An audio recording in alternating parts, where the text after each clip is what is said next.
وزیر نے کہا، کیا تم لوگ بہرے بھی ہو جو میرا سوال تم نے سنا ہی نہیں؟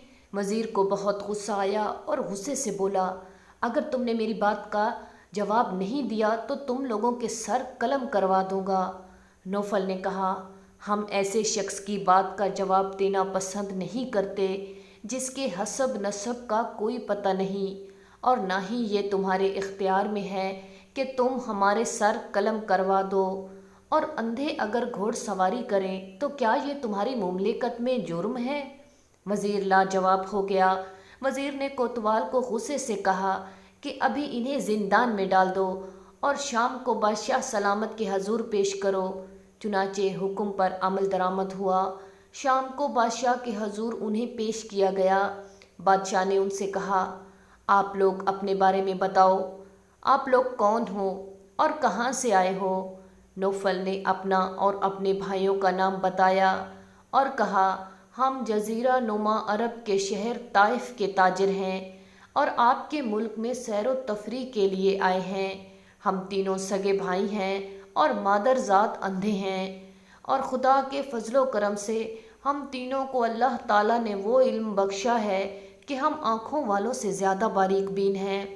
بادشاہ نے کہا، اگر ایسا ہے تو آپ ہمارے مہمان ہیں اور آپ جیسے افراد کی مہمان نوازی سے ہمیں خوشی ہوگی۔ نوفل نے کہا، یہ ہمارے لیے عزت کی بات ہے۔ چنانچہ ان کو شاہی مہمان خانے میں ٹھہرایا گیا۔ علیحدگی میں وزیر نے بادشاہ سے کہا، عالی جان، یہ تینوں بہت ہی پر اسرار قسم کے لوگ لگتے ہیں۔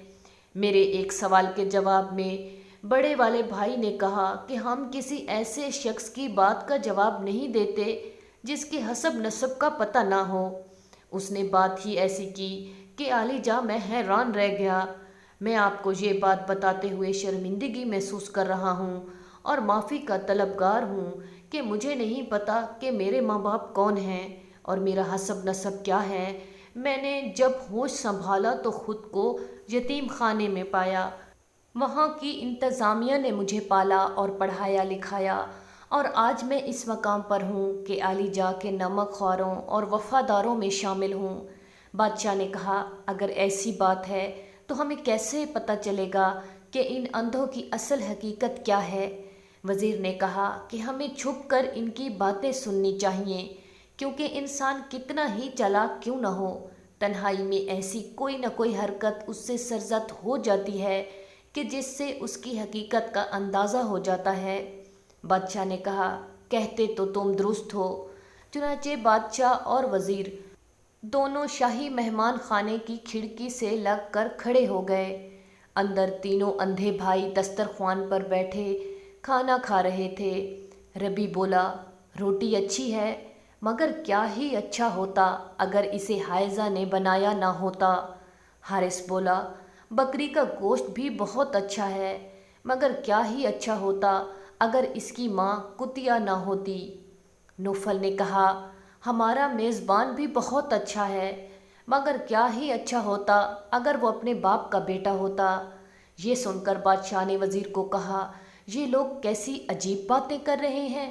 وزیر نے کہا، ان لوگوں نے جو کہا اس کی تصدیق ضروری ہے۔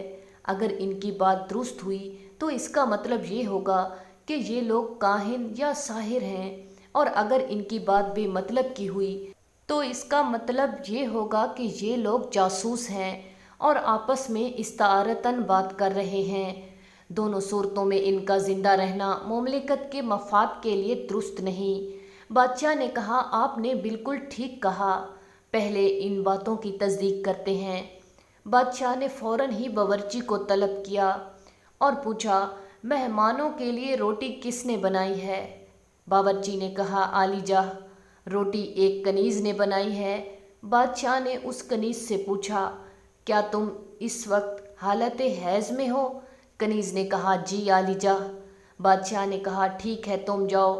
پھر شاہی باورچی سے پوچھا، مہمانوں کے لیے جو گوشت پکایا ہے وہ کہاں سے آیا؟ باورچی نے کہا، عالی جاں، بازار کے سب سے بڑے قصاب کی دکان سے۔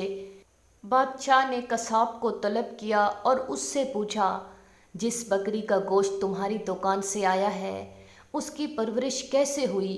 اگر غلط بیانی کی تو سر قلم کروا دوں گا۔ قصاب نے جواب دیا، یہ بکری جب پیدا ہوئی تو اس کی ماں مر گئی۔ اس وقت میرے پاس کوئی دودھ دینے والی دوسری بکری نہ تھی۔ اس کو زندہ رکھنے کے لیے اس کو میں نے ایک کتیا جو بچوں والی تھی کا دودھ پلا کر بڑا کیا، اور کتیا بھی بکری کو اپنے بچوں کی طرح ہی سمجھتی تھی۔ بادشاہ نے کہا، ٹھیک ہے، تم جاؤ۔ اور پھر اپنی ماں کے پاس جا کر اس سے پوچھا، ماں، ٹھیک ٹھیک بتانا، کیا میں اپنے باپ کا بیٹا نہیں؟ ماں نے کہا، یہ تم کیا کہہ رہے ہو؟ بادشاہ نے کہا، اگر تم نے مجھے نہیں بتایا تو میں اس بادشاہت کو لات مار کر جنگل میں جا بیٹھوں گا۔ ماں نے کہا، اگر یہ بات ہے تو سنو، تمہارا باپ اولاد پیدا کرنے کے قابل نہ تھا اور سلطنت کو وارث کی ضرورت تھی۔ بصورت دیگر بادشاہت تمہارے چچا کو مل جاتی، جو انتہائی کم عقل، نالائق اور عیاش شخص تھا۔ تمہارا باپ نہیں چاہتا تھا کہ اتنی بڑی سلطنت یوں ہی تباہ و برباد ہو جائے، اس لیے ہم نے باہمی مشورے سے اور نہایت ہی رازداری سے ایک ترکی غلام کو اپنے راز میں شریک کیا۔ اس ترکی غلام نے مجھ سے جمع کیا، جس کے نتیجے میں تم پیدا ہوئے۔ بادشاہ یہ سن کر چپ چاپ وہاں سے اٹھ کر اپنے حجرے میں آیا اور جلاد کو طلب کیا اور کہا، فوراً سے پہلے وزیر کا سر قلم کر دو، اور پھر اس کے بعد ان تینوں بھائیوں کو طلب کیا اور ان سے کہا، جب تم کھانا کھا رہے تھے تو میں نے تمہاری بات چیت سن لی تھی۔ اب تم لوگ بتاؤ کہ تم لوگوں کو کیسے پتہ چلا کہ روٹی کسی حائضہ نے پکائی تھی؟ بکری نے کتیا کا دودھ پیا اور میں اپنے باپ کی اولاد نہیں۔ کیا تم لوگ کاہن اور ساحر ہو؟ ربی نے کہا، بادشاہ سلامت، اسلام میں ساحری اور کہانت حرام ہے، اور ہم مسلمان باپ کی مسلمان اولاد ہیں۔ جب ہم روٹی کھا رہے تھے تو ہم نے محسوس کیا کہ روٹی توڑتے وقت روٹی ریزہ ریزہ ہو رہی تھی، اور ایسا اس وقت ہوتا ہے جب آٹا ٹھیک سے گوندھا نہ جائے، اور جب کوئی عورت حالت حیض میں ہو تو کوئی بھی کام ہو بے دلی سے کرتی ہے۔ اس سے میں نے اندازہ لگایا کہ روٹی حائضہ نے بنائی ہے۔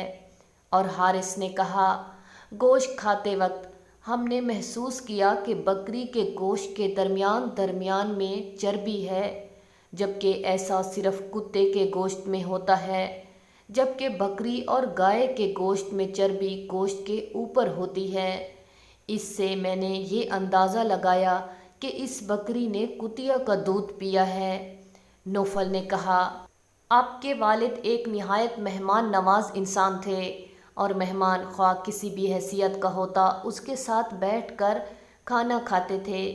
جب آپ ہمارے ساتھ دسترخوان پر نہیں بیٹھے تو میں نے اندازہ لگایا کہ آپ میں اپنے باپ کی عادات نہیں ہیں، اس لیے آپ اپنے باپ کی اولاد نہیں، اور ہم علم قیاس کے ماہر ہیں، جس کی بدولت ہم ہر چیز کا درست اندازہ لگاتے ہیں۔ گھوڑ سواری تو معمولی بات ہے، ہمارے باپ کا نام ہبال بن ولید ابو القیاس ہے۔ بادشاہ نے کہا، اگر تم ابو القیاس کی اولاد ہو تو تم میرے لیے بہت ہی قابل احترام ہو، اور مجھے یقین ہے کہ تم میرے راز کو راز رکھو گے۔ اس کے بعد بادشاہ نے تینوں کو بہت ہی انعام و کرام سے نوازا اور عزت اور احترام کے ساتھ رخصت کیا۔ ناظرین، اگر آپ کو ہماری ویڈیو اچھی لگے تو چینل کو ضرور سبسکرائب کریں، ویڈیو کو لائک کریں اور شیئر کریں۔ شکریہ۔